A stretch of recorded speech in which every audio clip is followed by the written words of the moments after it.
Well, as you know, it's a good evening here from the studios of Radio FM 88 Australia. And today's guest is actually from the European continent in a place called Netherlands.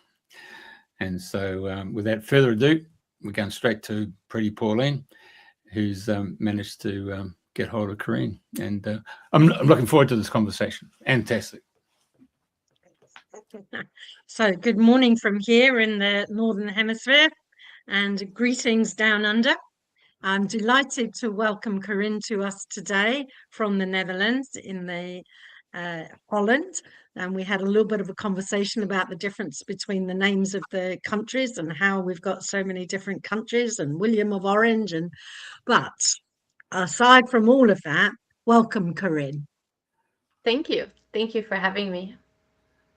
It's great. And today we're going to talk about, that animals know, and they know a whole lot more than we think that they know. And I want to welcome you, Querine, and tell us, how did you get into this subject, this topic, because it seems to have embraced your whole life. So tell us more about you and what led you to this. Okay, so I've actually always been able to talk to animals. I've always been very empathic. And I have always thought that everybody had this ability. I didn't realize that this was like my own world. They say perception is the only reality, and my reality, the whole world was able to feel, sense, and talk to animals.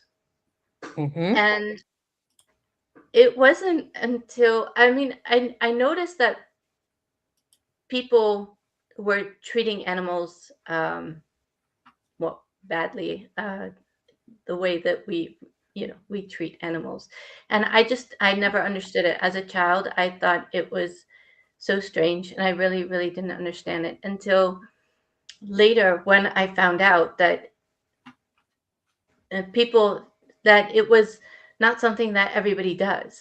So then it became more normal for me that people treated animals this way, because if everybody could feel and see and sense what I do with animals, I think we would all treat them differently.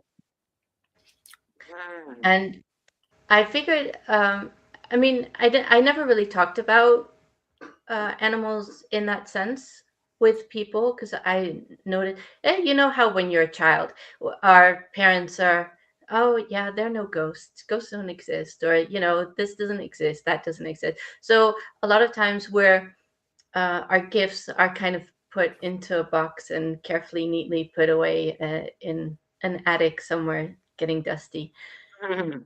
And it was a conversation that I had with a boy when I was about 17, I think, at school. I think we had an argument, and I think that he wasn't winning. I think that was, and then all of a sudden he shot out at me, the only reason you like animals is because they don't talk back.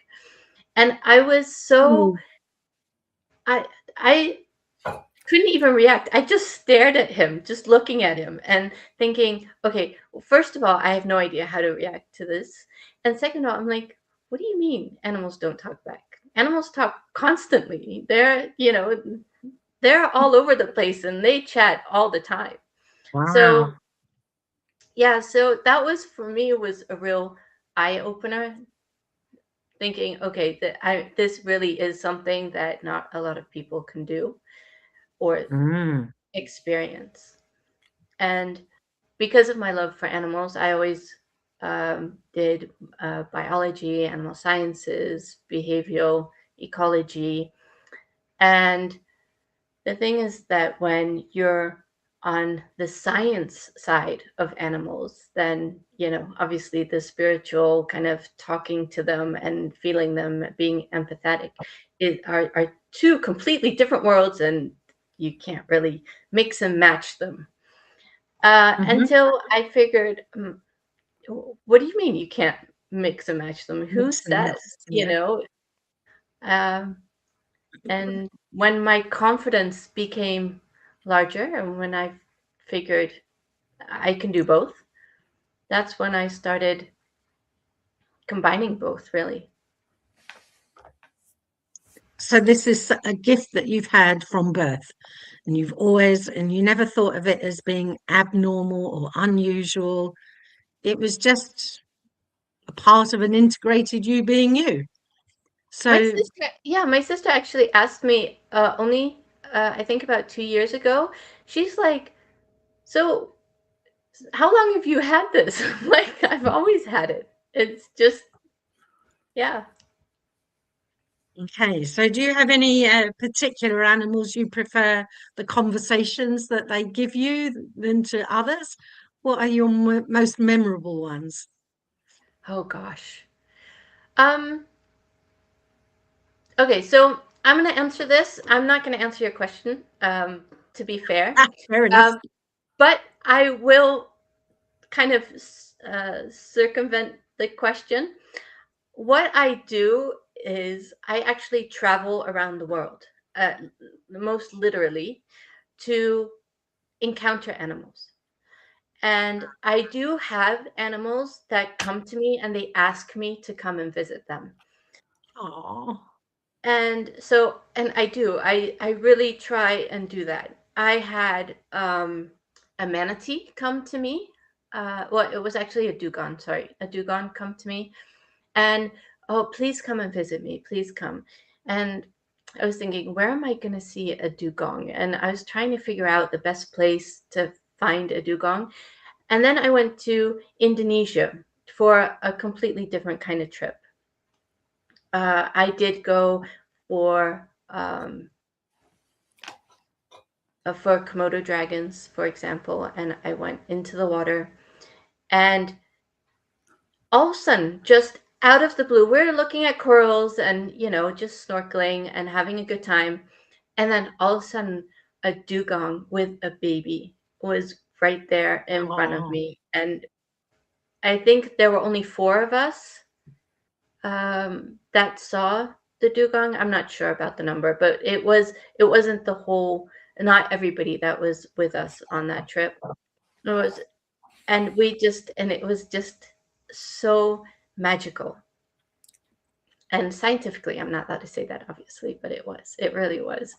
And so what I do is I go around the world, and of course, spiritually, I can visit any animal anywhere. And of course, there will be a connection, and I'll get the messages.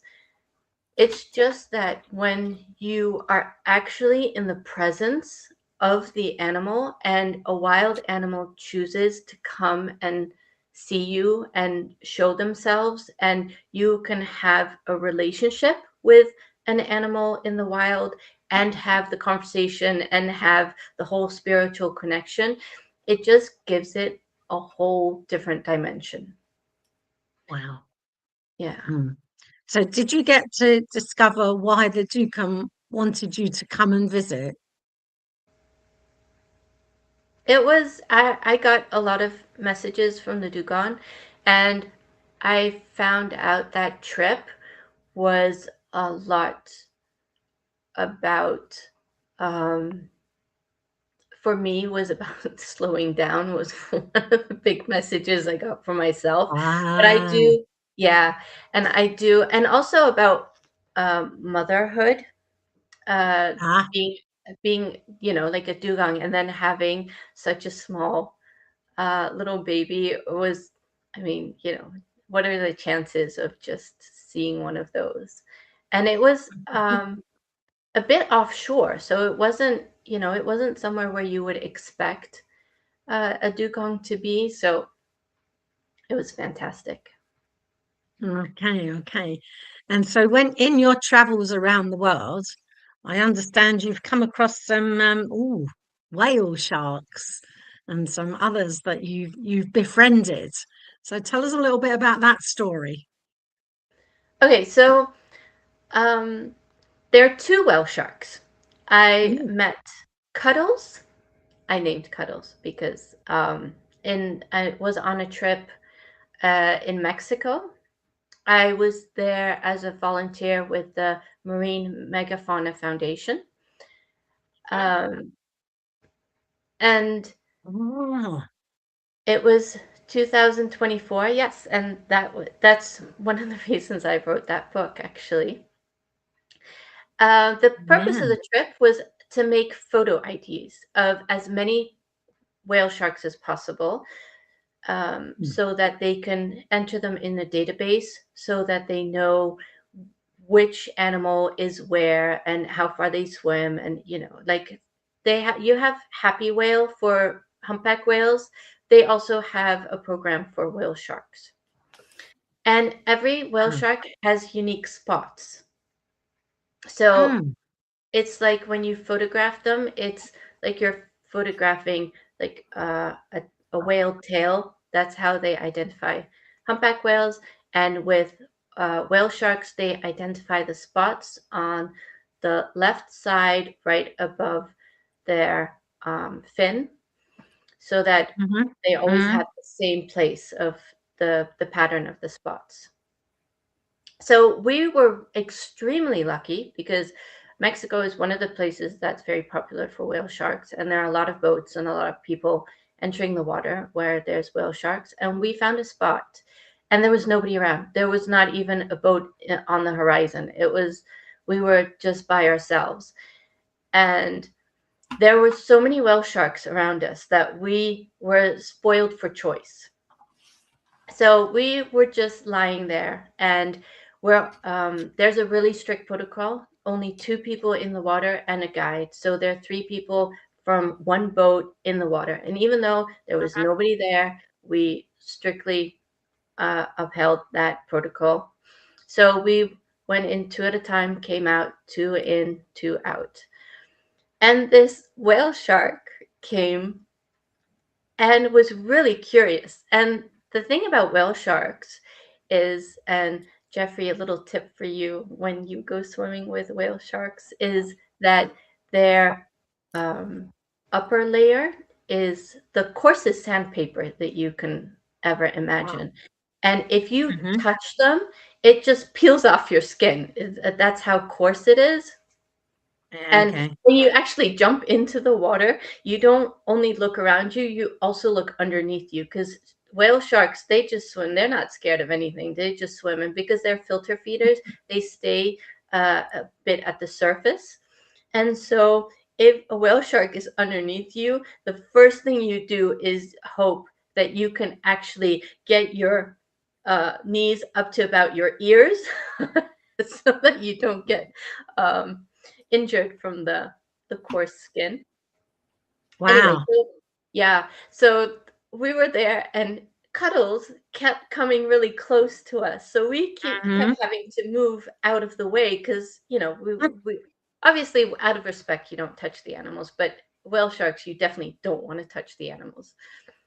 Okay. And so, and it just kept being near us, and we didn't have to swim with it. It was just around us, and we're just having an amazing time with Cuddles. And then the expedition guide said, okay, we have to go. It's time, it's so we all got out of the water. And Cuddles stayed around the boat, and he was in the back where we all had come out of the water. And he was just kind of like nudging the boat a little bit. And when we didn't come back into the water, he actually swam underneath the boat, and from underneath was like kind of bumping the boat, kind of being like, Ah, ah, hello. quite And playful then. obviously, as a scientist, I can't say that he would, he was telling us to come back into the water. But as an animal communicator, I can definitely tell you that he was really curious why we weren't coming back in. So Yeah, yeah, yeah. yeah, and it was, and I called him Cuddles because obviously he was just nice and cuddly and especially for a whale shark. I never had that experience before. So Mhm. Cuddles. And that's one of the reasons why I actually wrote this book, because of all the messages that I was getting in from, Ah, wow. yeah. Yeah, from the whale sharks. From Cuddles. Yeah, from Cuddles and from Floppy. Okay. And Floppy, sorry. And what kind of messages were they communicating with you? Well, they're on the book, and Yeah, it's actually coming out on August 30th on National Whale Shark Day. So I thought that was the best. Hold on. August the 30th. Yeah, the 30th. August the 30th. We're talking 3 days from now. Is National Whale Shark Day. It really is, yeah. And I have to say that normally I go around, like I said, I go around the world and I take my own pictures, but I actually collaborated with the Marine Megafauna Foundation, and they were generous enough to provide their absolutely professional pictures with me, their photographs. And so they're the ones that photographed the whale sharks. I mean, I have my own whale shark photographs, but these are for the Marine Megafauna Foundation, and the messages are mine. And I have, because I know many people that work at the Marine Megafauna Foundation, and they're absolutely fabulous people. They are spectacular. Their heart is so in the right place, and because of them and their research, we actually know a lot more about whale sharks, and which we wouldn't if they hadn't researched them. So the net proceeds from this book actually goes straight to the Marine Megafauna Foundation. So it's a great way to actually help and to, bask in the gentle wisdom that whale sharks That's extraordinary. Extraordinary adjectives that you use, the gentle wisdom of whale sharks. Most people would think immediately horrific ideas about whales and sharks. Combining the two of them together is a monstrous idea. But when you say and you speak like this is the gentle wisdom of the whale shark, it's the complete opposite. We've got the wrong idea altogether. The thing is, humpback whales have the name the gentle giants of the ocean.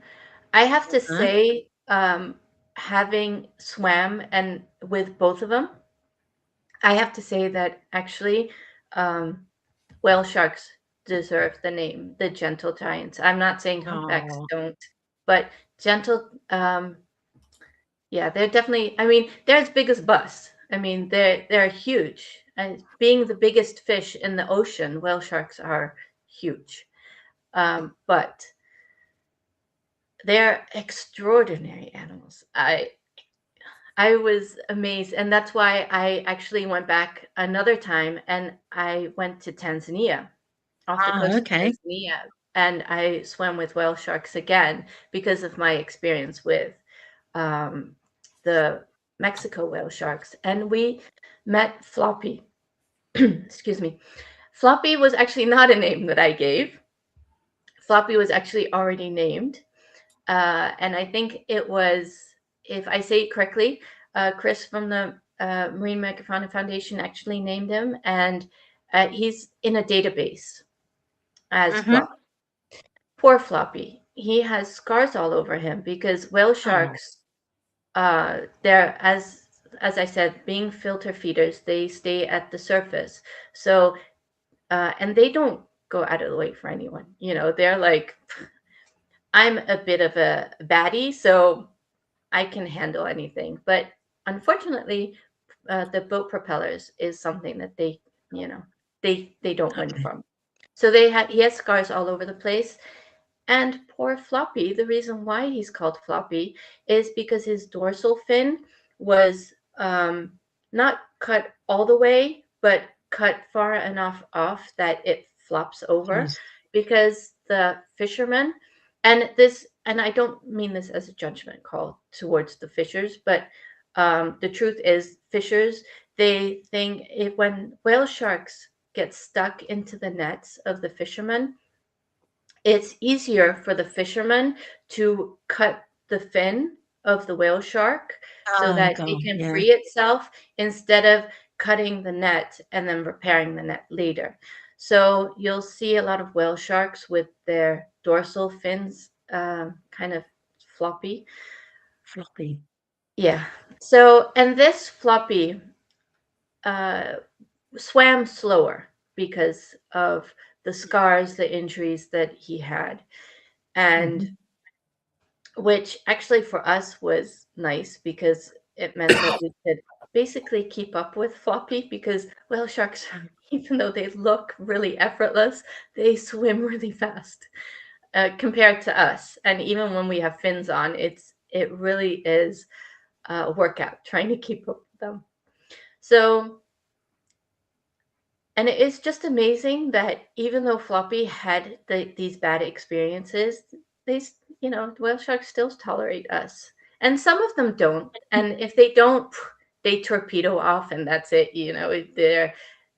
They're a shadow and then gone within seconds. It's, that's how fast they are. And Floppy really tolerated us. So we kept up with him and mostly, like I said, it's still a workout, but it was nice to spend time. And I really had a lot of eye contact with Floppy.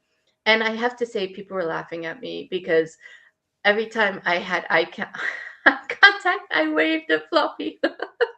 It was a reflex. It was like, hi, it's me, remember? And so, and there was this one time where I was the last one actually still keeping up with Floppy. So it was just me and Floppy and nothing else. And it was so amazing. The feeling of just, it was like flying through the water. And we were really bonding. And unfortunately, I had to cut that trip short because all of a sudden there was not just a few jellyfish. It was literally like a curtain, like a wall of jellyfish. Like everywhere I looked, it was just white blotches. Like, and of course, Floppy just went right through it. But I was like, and you have like a nanosecond to decide because once you kind of waver, the whale shark's already gone because you have to really keep up with it. And I was like, no, you know what? I'll circle back, go on the boat, and hope that we get some more time with Floppy. And so that was also a place where I got a lot of messages for my book. And can I just tell you something really, really cool about whale sharks as well? Yeah, come on. Okay, so to identify them, what there were scientists and they were trying to figure out how can we identify the individual whale sharks. Just like I said, humpback whales are easy because the tails are all unique. And there were two scientists trying to figure this out, and they're like, no, there's no way, until they actually found a scientist who made an algorithm for mapping the stars in the sky for the Hubble telescope. And yeah, and what the algorithm does, it makes a triangle of stars. Well, that's not a triangle, but you know what I mean. So a triangle. And that angle, no matter from what part of the earth you're looking at, that triangle is always at the same angle.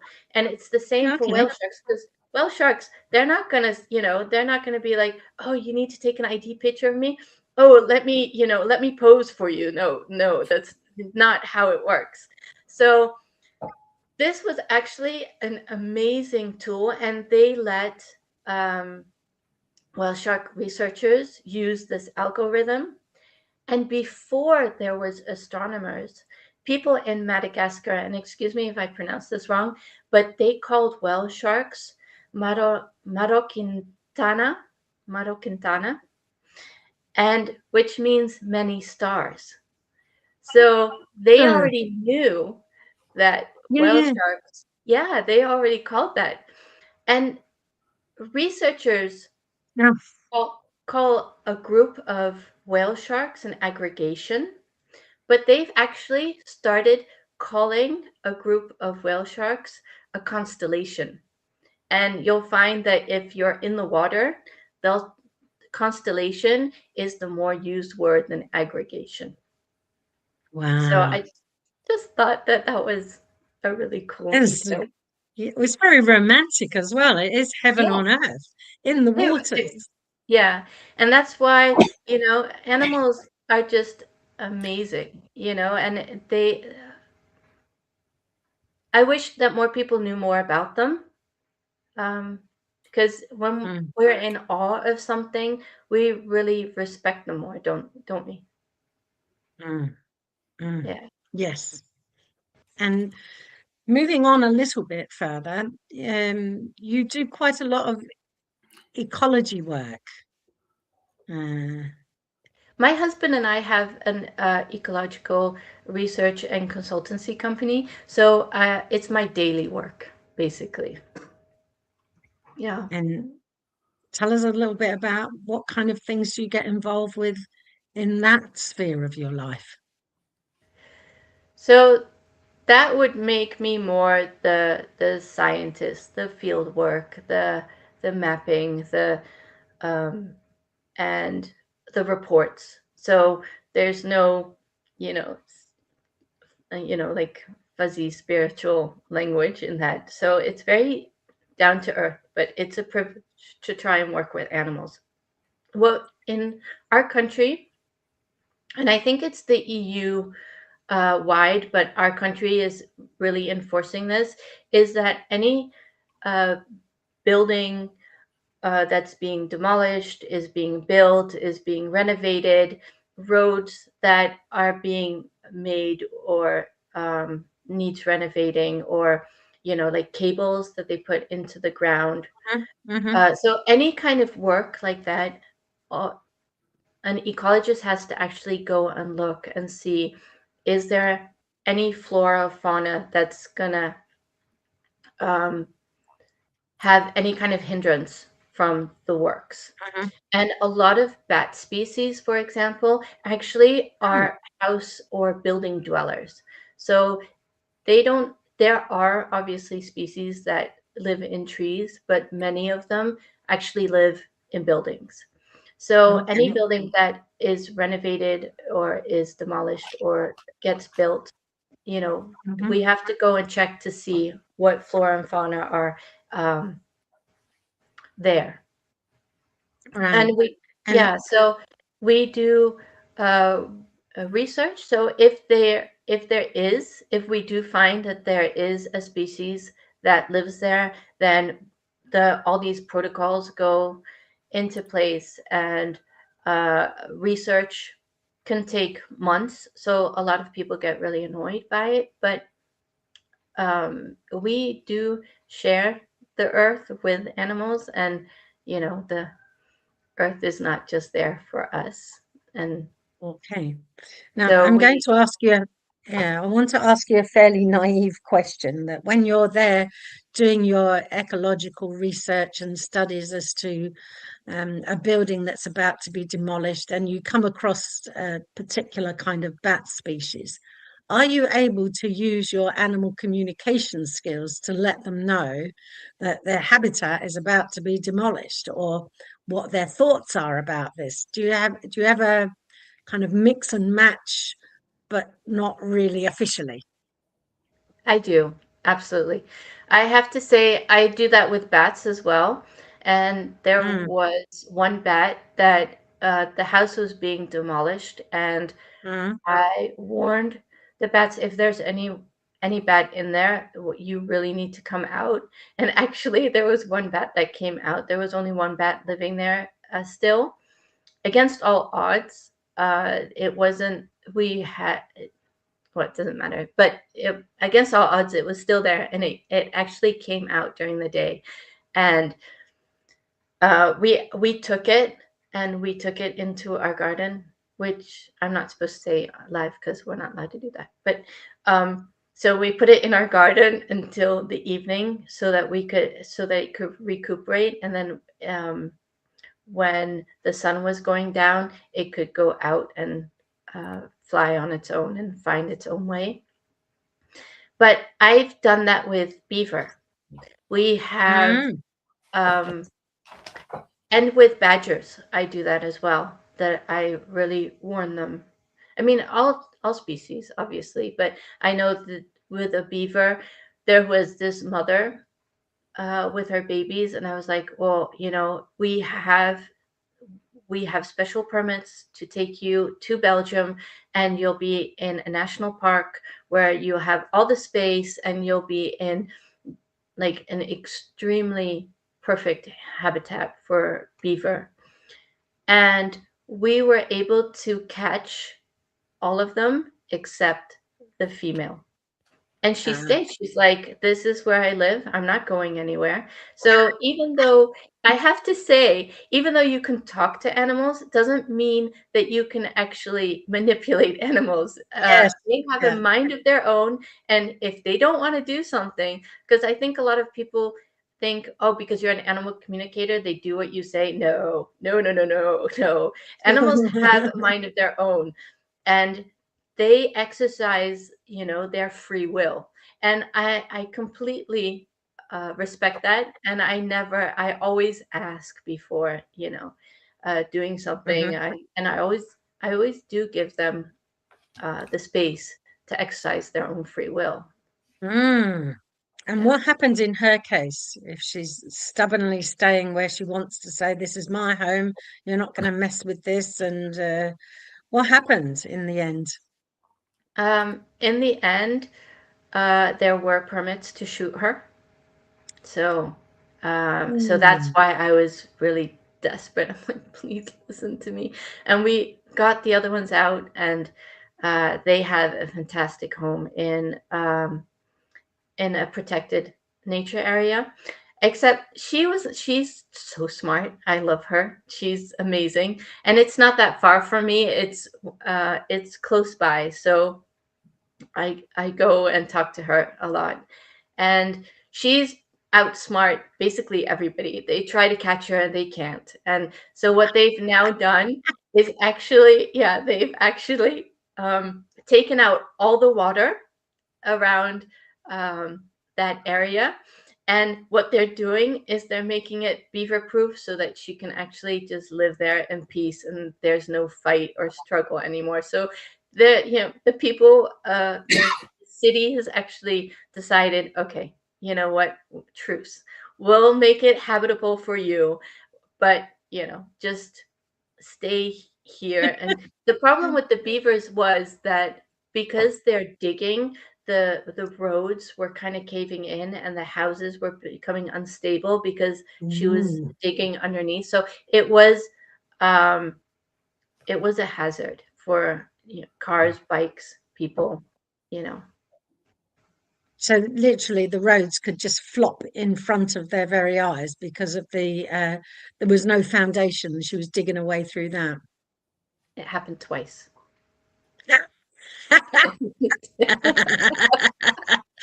Don't mess with me. I'm a beautiful beaver. And I have to say that I'm rooting for her all the way, like 100%. Because the thing is that the ecologist, like 15 years ago, before they actually built that whole area, should have known that the beaver was already there. It's her habitat. She would live there before they started building. And they didn't take her into consideration. So she's like, well, you're gonna have to deal with me, and I'm not saying that this is the same beaver from 15 years ago. I'm just saying genetically they can actually pass that on from generation to generation. So animals are amazing. Well, that's a beautiful, beautiful story. I mean, they need to mark the area off and call it Beaver Avenue or something. Or Absolutely. beaver sanctuary. I don't know what they'd call it, but this is the beaver's home. Forget it Yeah, now, I've been out beavered. I think we should make And that into a verb. I've been out beavered. Well, the Americans will be planning it as a new tourist spot, wouldn't they? Looking for beaver. Yeah. Well, if you want to see a beaver, that's definitely a place to go, because a lot of people, and it's really nice to see, because the people that live in that area, most of them like love the beaver. So they're always walking out, around with their dog, and they're always like, "Oh, look, the beaver," and they're really happy with her. So oh, that's a great story. It's a great story. I love it. So let's move on a little bit further and expand your work and your life with animals and your communication. So let's go back to that. And what kind of conversations do you find the most inspiring from any particular species, or are they all much the same? Or some are they dull as dishwater and others are very hyped up? Tell us about the different characteristics that you have found within the different species of animals. everyone has their own personality, just like humans. Okay. They definitely have their own personality, but there is a similarity between the different animal species. I have to say that I love sheep, for example, because sheep are kind of like beaver, whereas they're like, I'm not gonna take anything from you. Like, if you want to go into a field, you have to be really nice and ask very politely for permission. For example, like in England, I've done that, where I've gone where you have like a walk, and you go through the fields, and the sheep are there, and they will run after you. So if you don't want to do that, before you open the gate, you have to ask really politely for permission. If you could please just kind of move over there. I'm just going over there, opening the gate, and I'll be gone. And they're very, very straightforward. Communicating with sheep, they are straight shooters.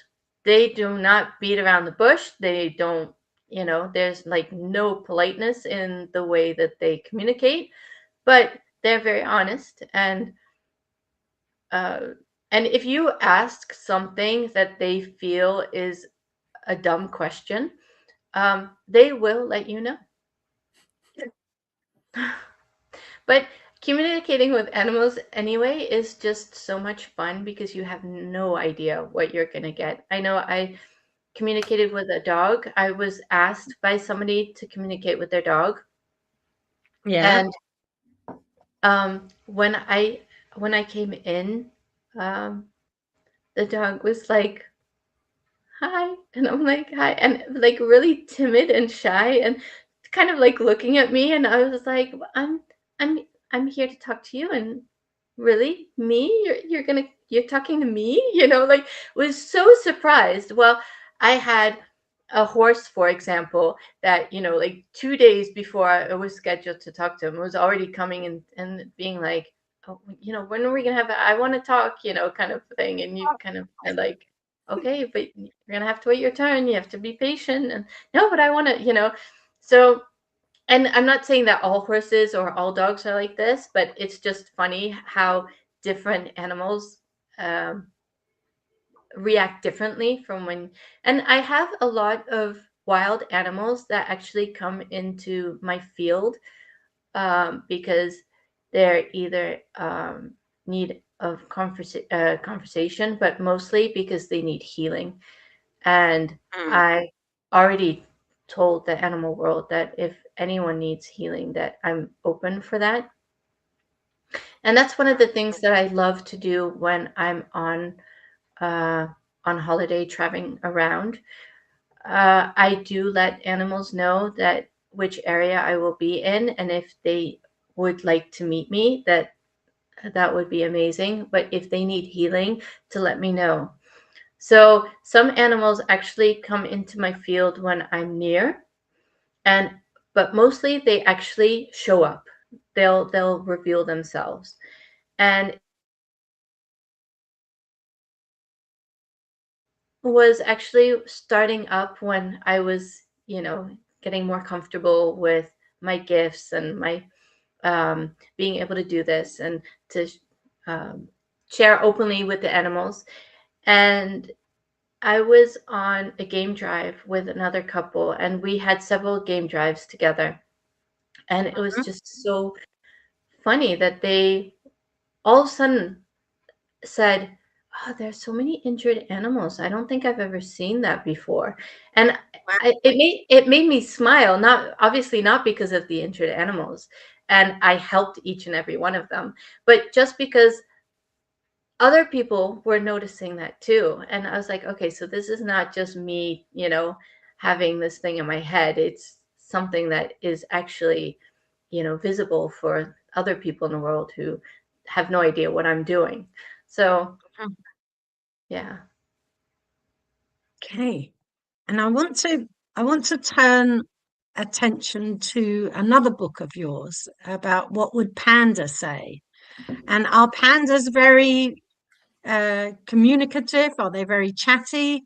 Yes. What do they have to say? Because they are the emblem of the World Wildlife Fund. So I'm wondering whether or not they know that they have that prestigious kind of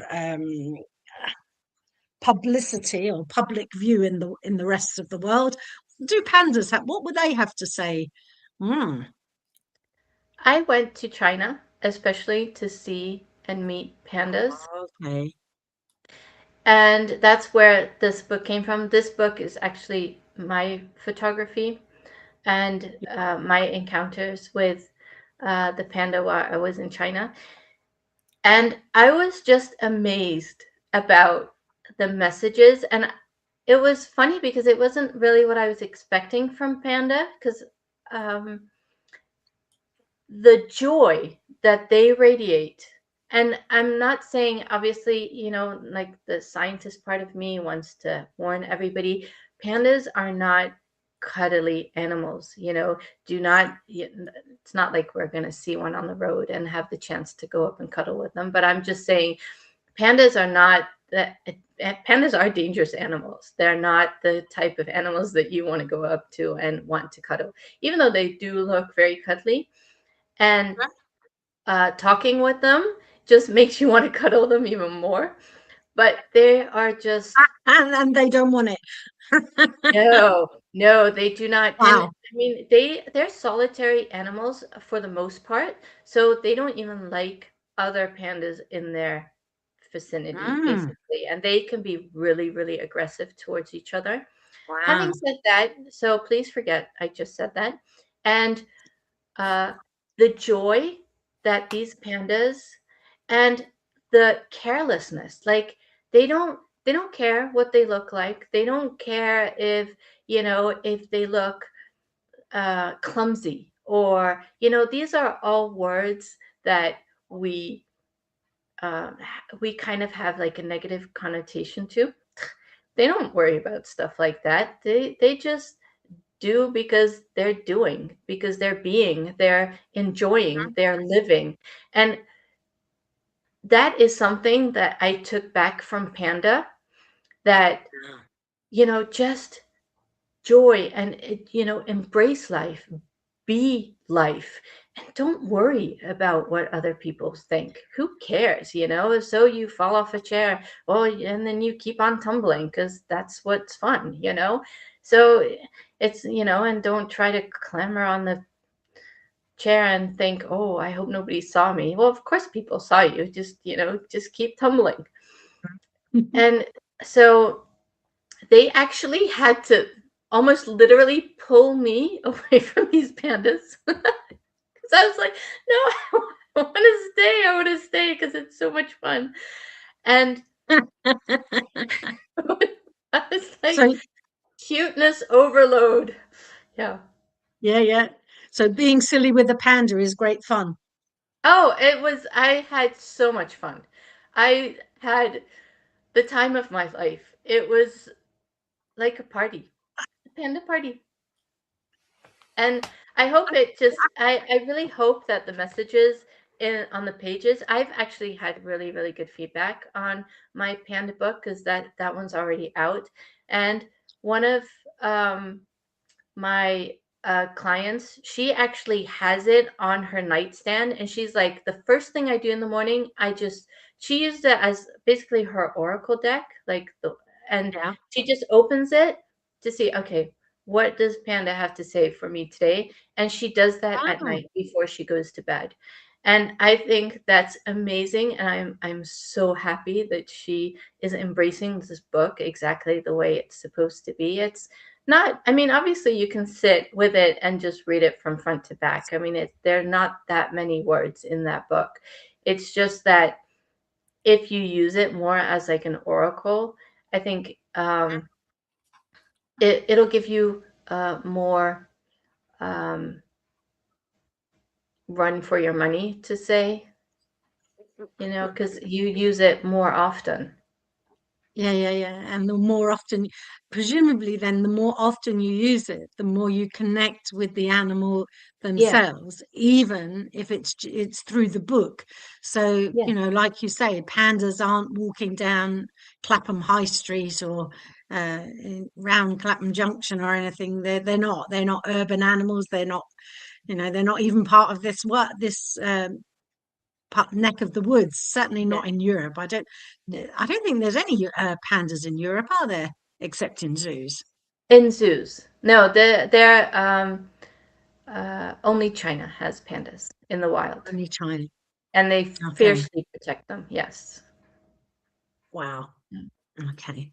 Are there any other animal species that you've had some glorious encounters with? I wanted to ask you about lions, to be honest. Uh, Many years ago, I was on safari in Kenya, and well, aside from not seeing most of the animals that were purported to be able to be seen during this safari, we came across a lion so it was a male lion, big mane and everything, and the the truck we were in, the van we were in, I must have been like 6 or 8 feet away from it, and it was so majestic and standing so still and quiet and just being a lion. I so wanted to reach out and touch it and stroke it. And then my hand said, no, no, no, no, no, no, no, no. There was this huge wall. Don't touch leave the animals alone. I'm wondering, have you encountered and had conversations with lions? Oh And yeah, yeah. I've and had many and encounters. how wise was my choice?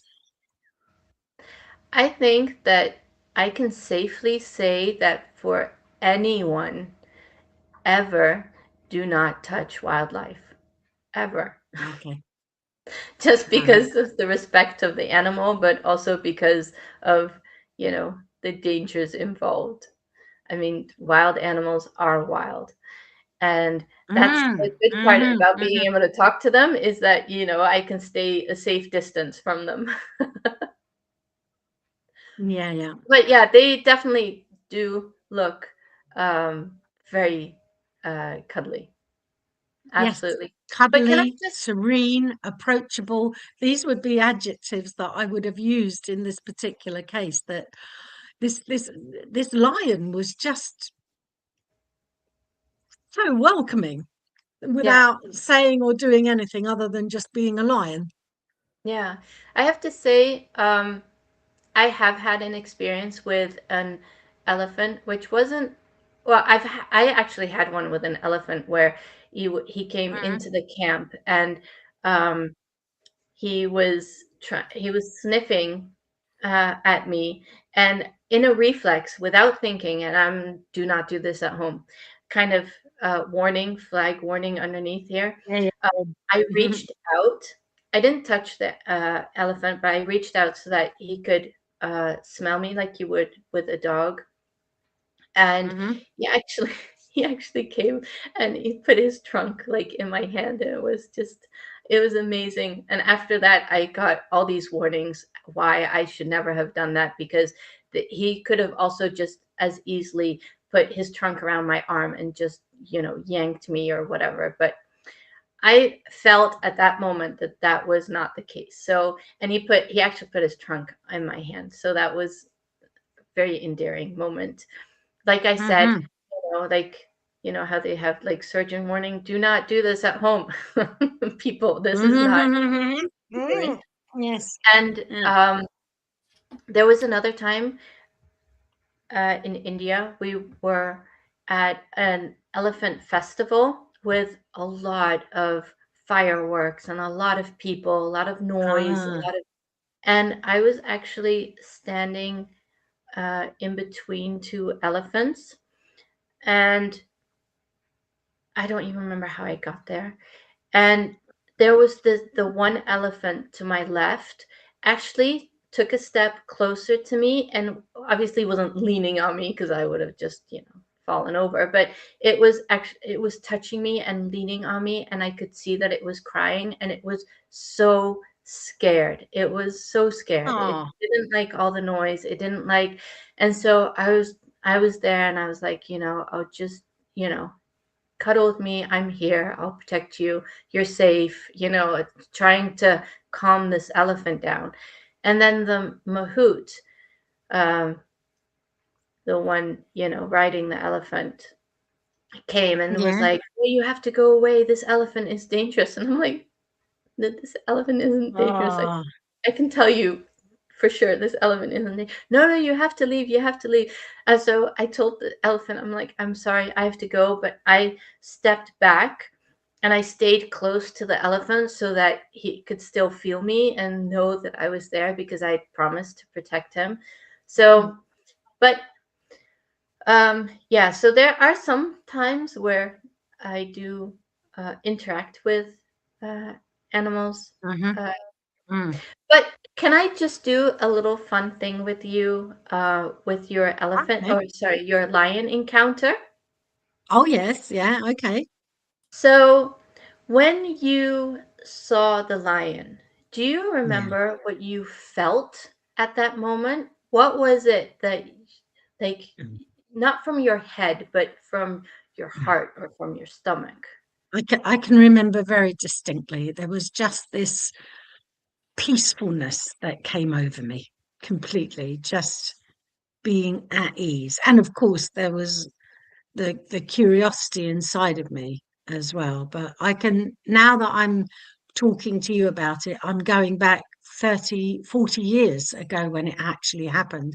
And I'm there in that place, that space, as if the lion is just, it was in the opposite direction to me, looking out in a different way, in a different direction, and just peaceful, just super peaceful is what I felt.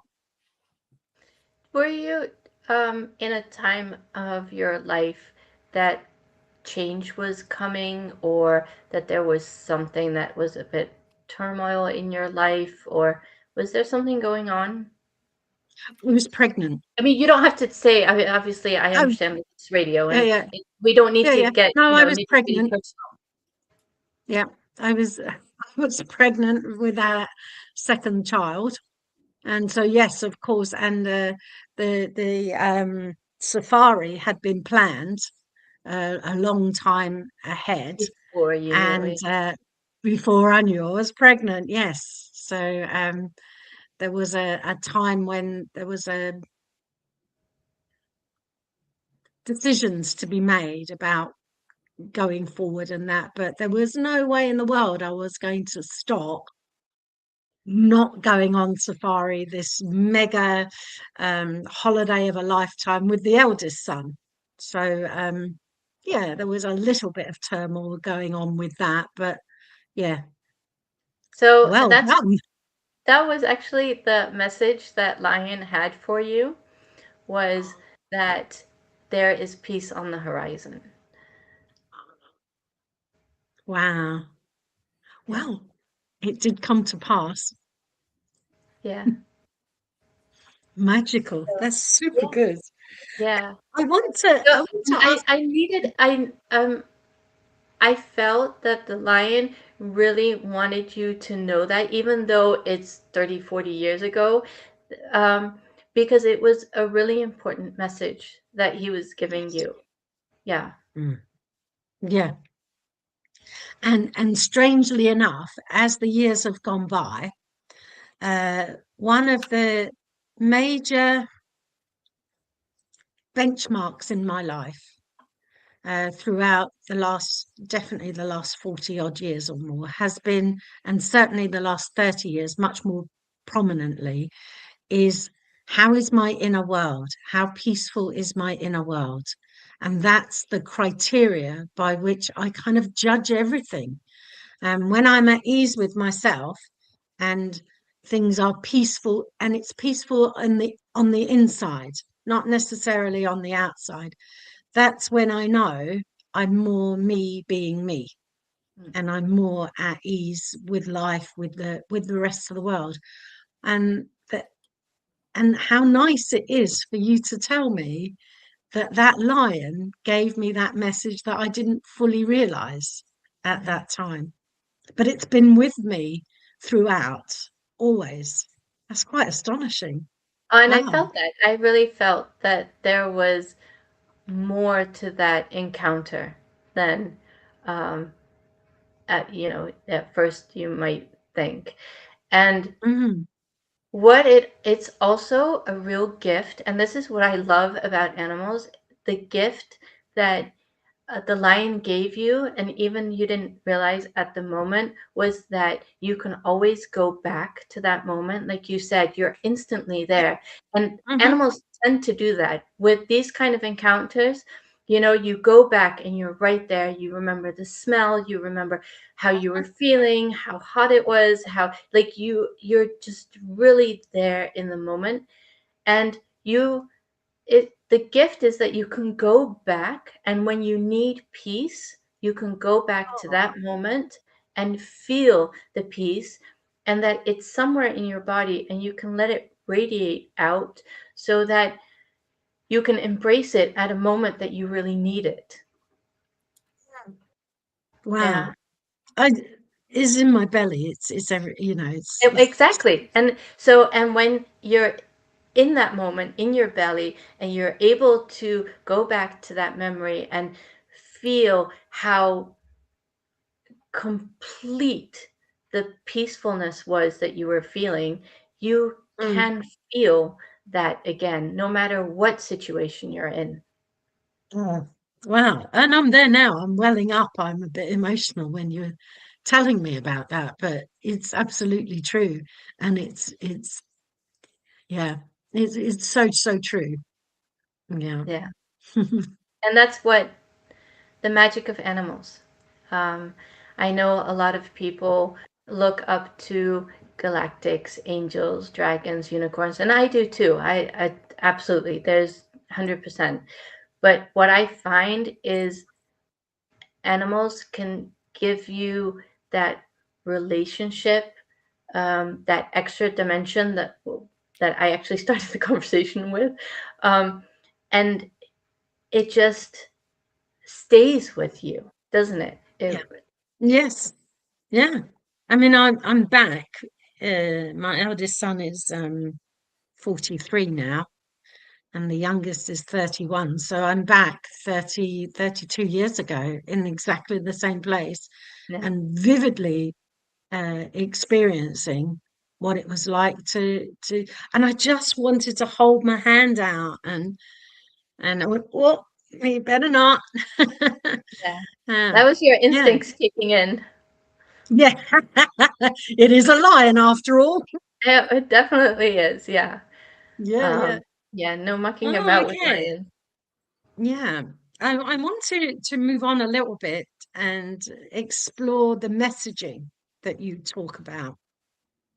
Like, for instance, what would you consider uh, the difference is between wishful thinking and real messages? Because now I can say to you, having you explained things to me, it must have been a very deep it was a deep and meaningful message that has stayed with me without me actually realizing it. Yeah. And that's a real message. That was a real message. I'll give you that one.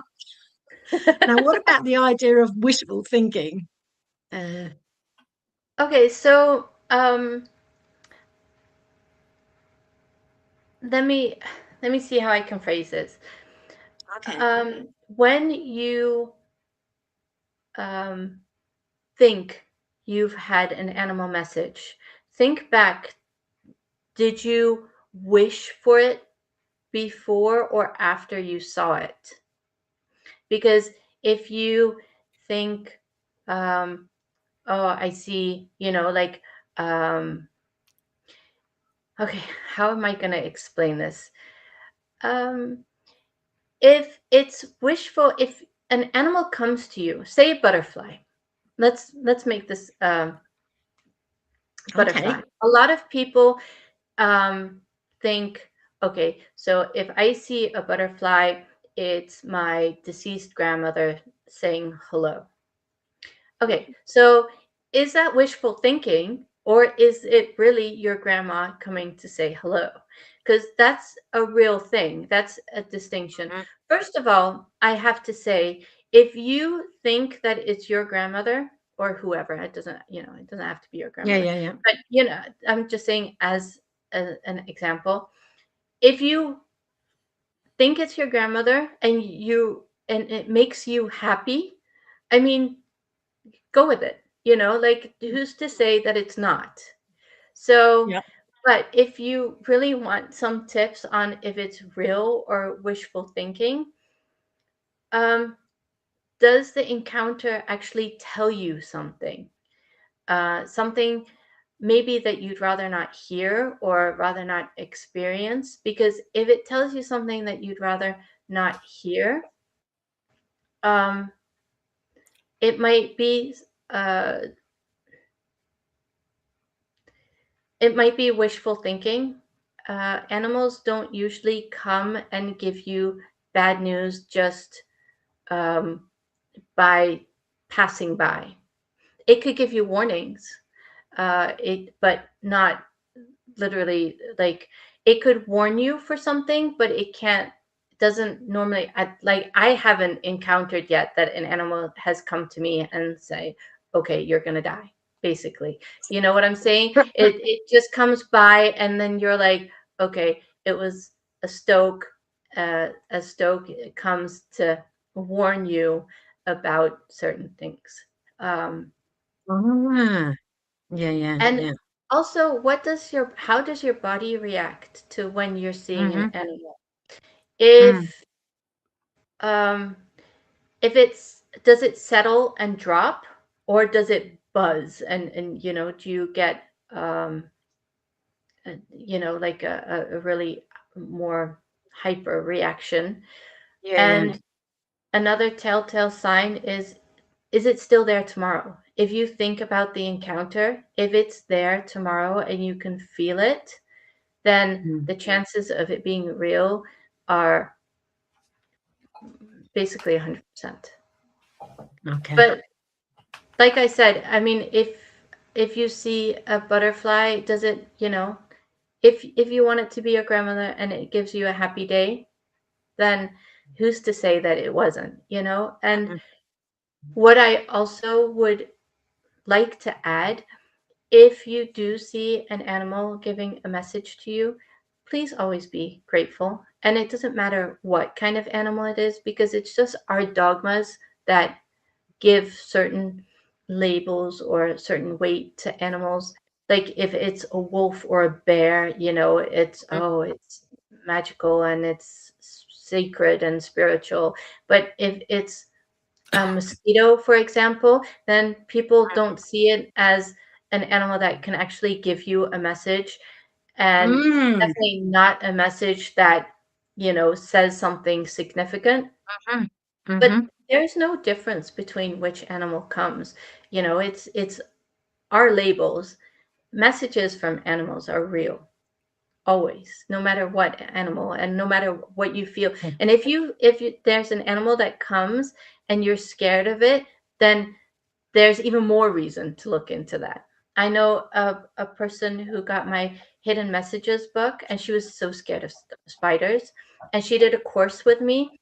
And in the beginning, I was like, okay, I'll let it go. And then later during the course, I was like, so are you ready maybe to look into spider? And then she's like, oh, I don't know. And then the next time that I saw her, she actually had opened the book to the spider message, and she was like, wow, that was amazing. That was definitely something I needed to hear.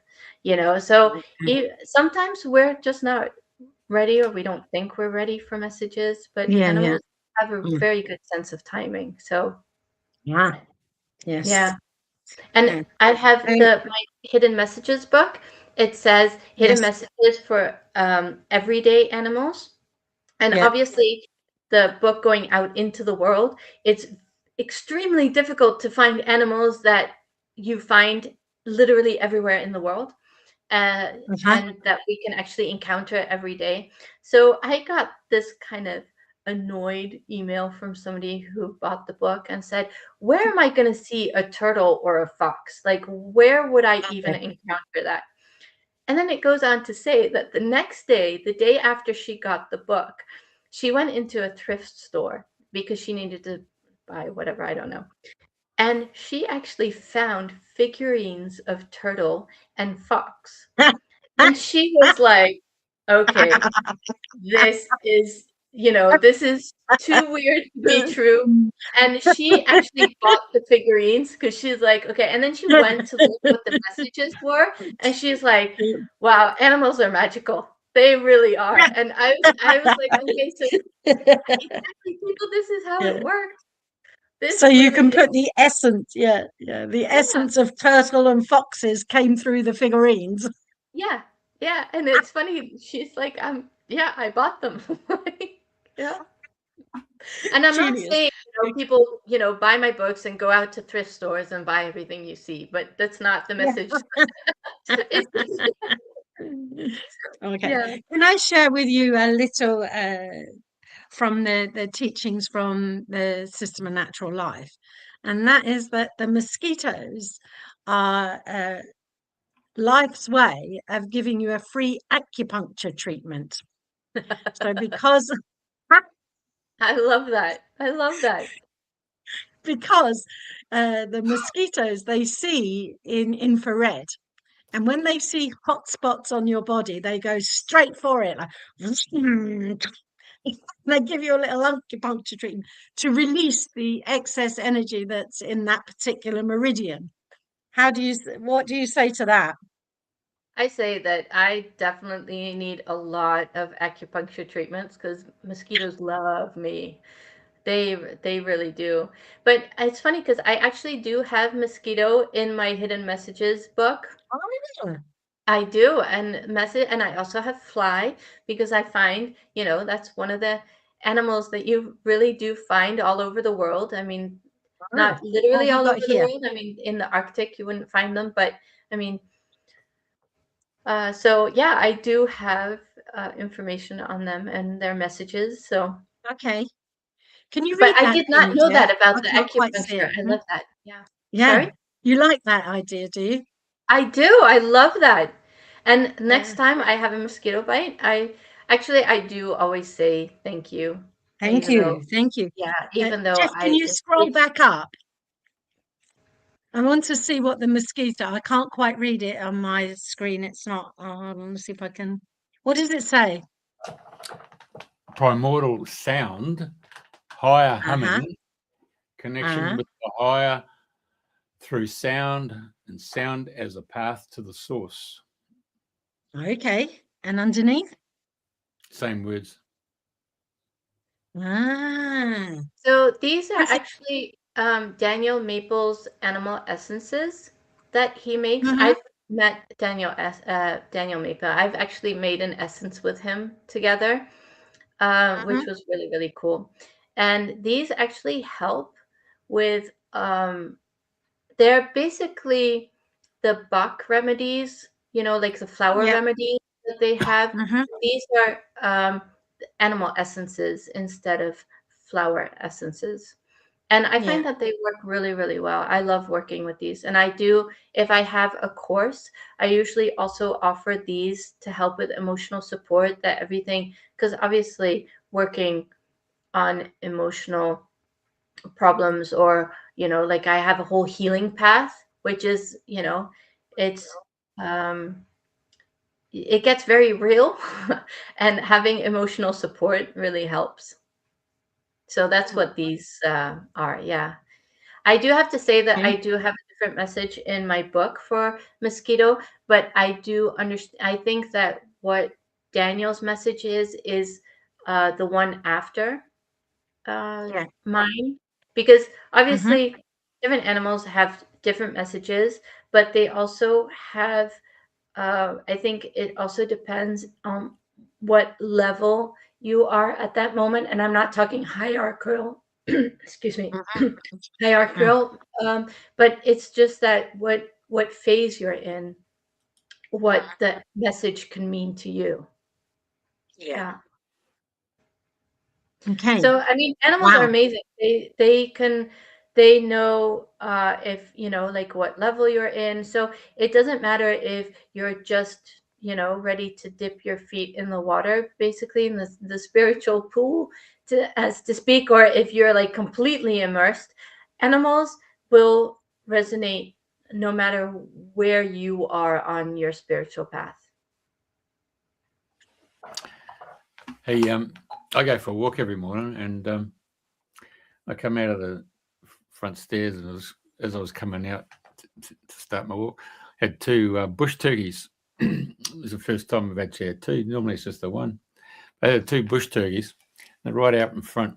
And as I came out, I said, "Good morning." And then I started walking down the road. They started following me down the road.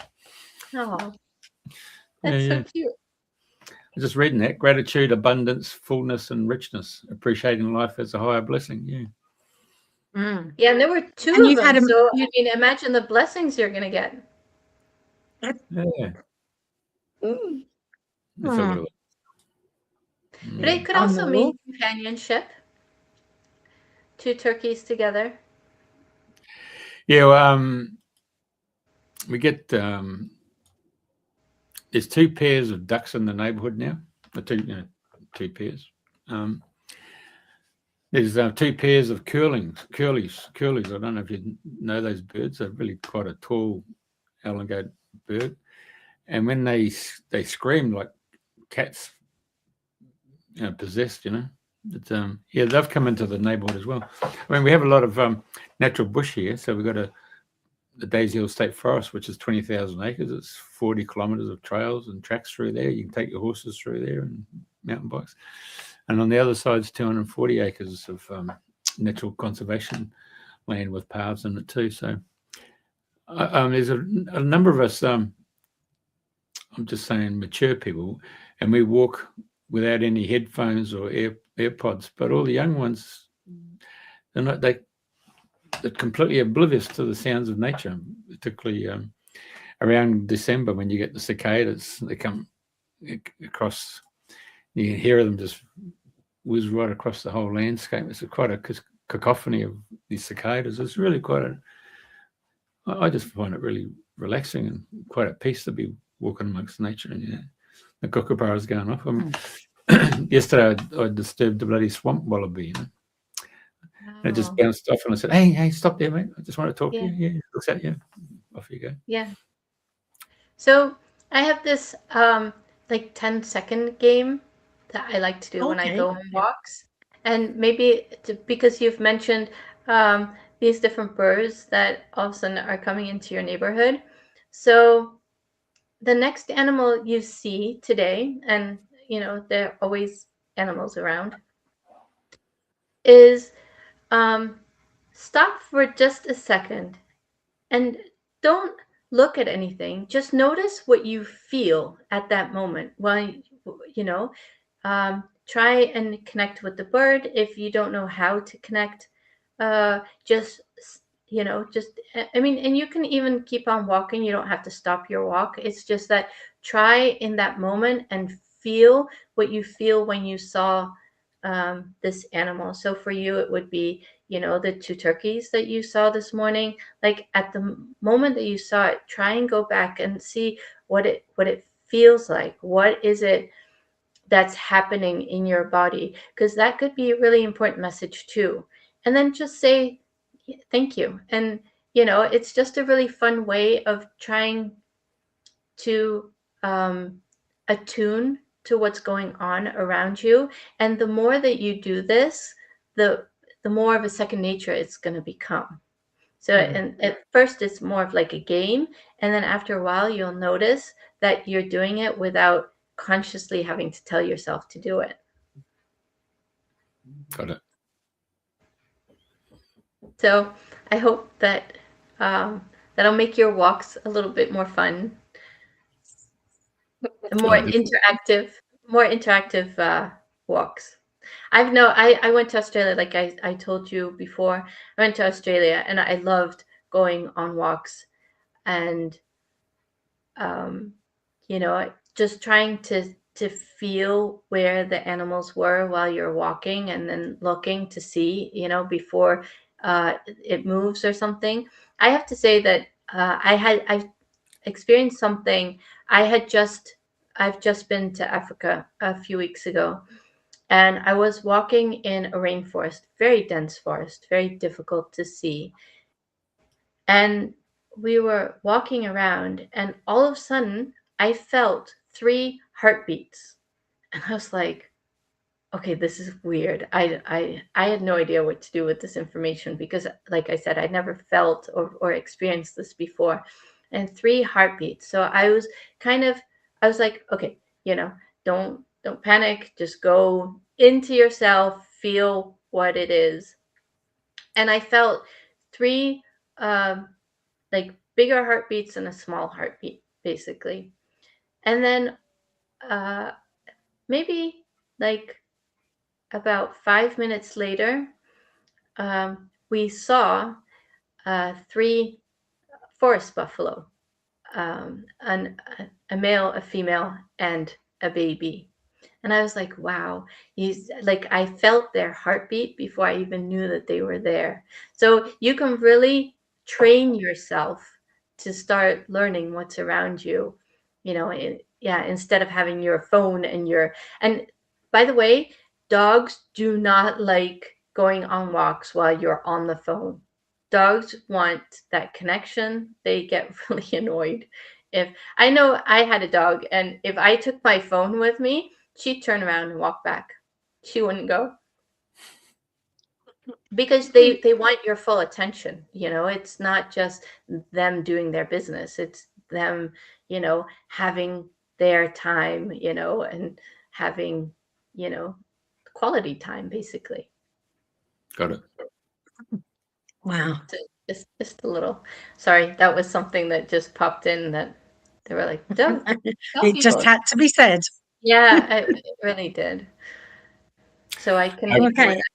About 12 years ago, And, it was Arizona, and it was Return of the Ancestors, and they had all the medicine men and medicine women from North, Central, and South America, just out of Sedona, Cottonwood, and they're preparing 2 sweat lodges, one for males, one for females.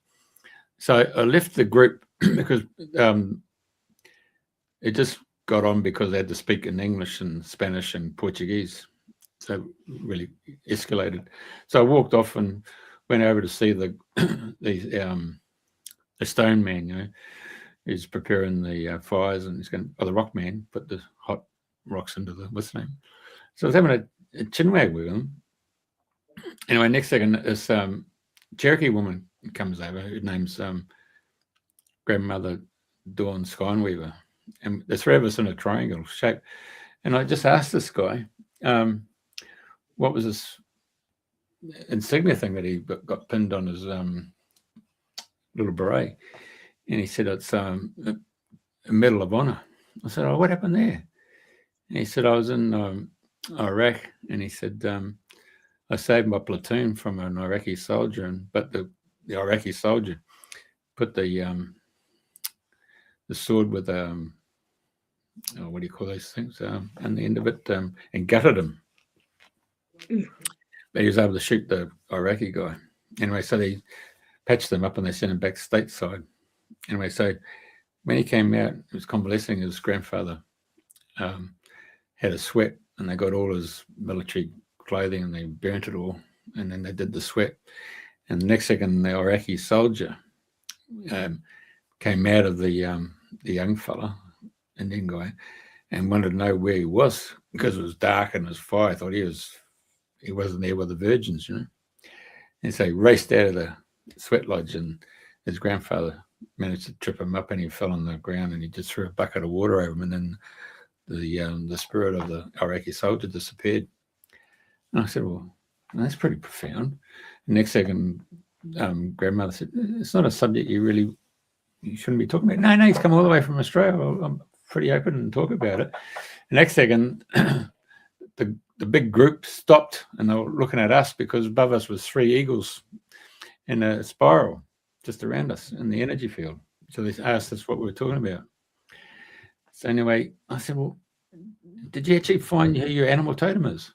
Yeah. He said, when I was 13, we had this, what do you call it? The journey of the young boy on his manhood trip, and had to do his vision. Walkabouts? No, that's the Aborigines. This is Red Indian. So he had to go and do a sweat and do a vision quest. And he said he left his body and he came across the plains, and there was all these buffalo. But there was, in the front of the buffalo was a big white buffalo. And he came in, he became one with the white buffalo. So he told his grandfather and his father about it. I said, well, what's the white buffalo mean? He said, it's a provider for the tribe, but also the strongest medicine. I said, just amazing to stop and have a chat about someone's culture and how they come about. And he said, well, if you're a Christian, I mean, you could say that the guy called Jesus, he's got either the rooster, well, the mother hen, I beg your pardon, or he's the lamb. He's got 2 different animal totems. I said, oh, yeah, okay, fair play. So there's another culture looking at another culture. Yeah. Yeah, it's amazing how different cultures actually see animals. Actually, I've written a little bit because in my Hidden Messages book about how different cultures see that particular animal. That's actually also my photographs, by the way. And the dog is actually my dog. So just so you know, just a little personal detail there. Yeah, but yeah, so I do have like folklore in that book because I find that it's so interesting how different cultures view different animals. Yeah. But thank you for sharing that. That's an amazing story. And white buffalo is very sacred. Do you ever get to read them books, The Clan of the Cave Bear? No, I have to look into that. There was a major earthquake, and this young girl was able to survive. She was the only one that survived her tribe. And when she left the area, and she realized that there was a lion tracking her, and she ends up getting into a cliff of a rock face to protect herself from this lion. But the lion goes and paws her, and so she's got this big, huge lion claw mark on her thigh. Anyway, by the time there was a whole lot of noise, and it was another tribe that came in, they looking after chasing down that lion. The lion got away, but she was able to step out, and she managed to cover herself. And anyway, she went back. They took her in in the tribe, and she was very good as an athlete, hunter, and everything else that went with it. Anyway, the medicine. Then the chief was about to pass on, and they had to go and get a new tribal leader. And there was one fellow there who thought he would be the new tribal leader, and his totem was the rhinoceros. Oh. Anyway, so he stepped up and said, "You're like the bull in the china shop." And then the medicine man said, "Nope, it's the girl." And he said, "No, she's from another tribe. No, she's part of our tribe, and she's already been marked by her animal." And and of course he goes into the bloody teepee and pulls out of his bag. He's got this bloody paw mark of a lion, and he goes there and he gets the girl to lift up the skirt that nobody really had seen before, and there's the handprint of the lion. Puts the paw in there, and He said, there she is. She's marked by the lion. And so it was really interesting. Wow. Really quite deep spiritual books. Wow.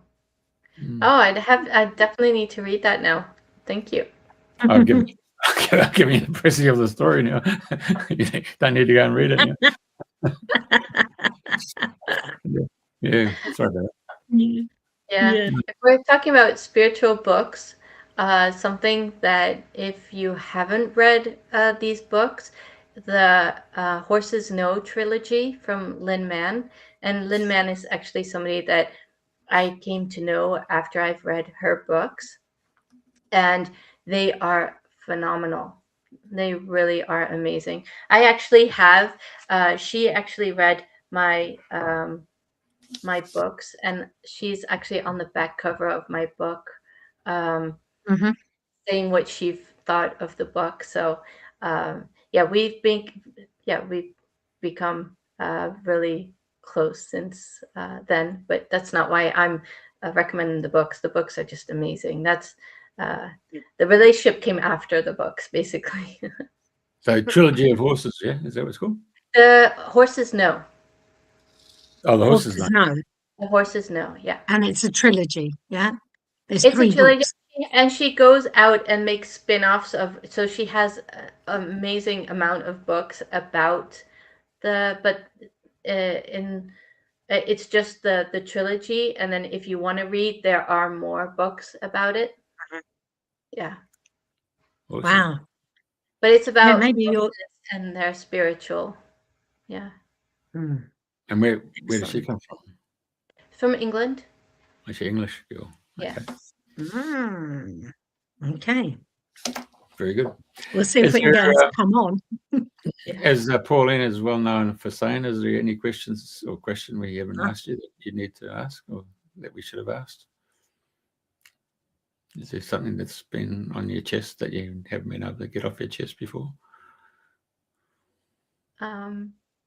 No, I'm really happy with the conversation that we've had. And yes, I could talk on and on and on about animals and my encounters and how incredibly, I mean, you know, I've seen, you know, narwhal, I've swam with orca, I've so many things that I could tell you, but, you know, as time is basically short, I'll just have to leave it at this. Okay. In dreaming the new dream, what would you dream of for the animals of the world in the future? That they have their habitats back and they're treated with the respect that they deserve, and that we live beside animals and not think that we're above them or they're below us. And yeah, that would be my absolute, that's why I actually also write my books. So to hope to inspire people to see animals differently. Beautiful, beautiful. What a fabulous sentiment to finish on. Thank you so much for joining us. It's been an incredible conversation. I've loved every minute of it. Thank you very, very much. Thank you so much. Well, stay with us. So we're going to do the end of the stream, but we're going to do our little song that goes with it. Yep.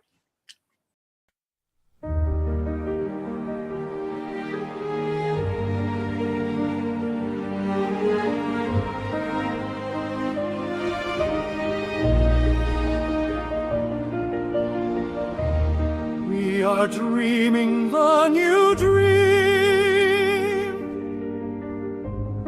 transforming reality and bringing into creation the world we want to see. People are dreaming the new dream, following their heart's desire, being the change they want to see, living lives that truly inspire.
Tune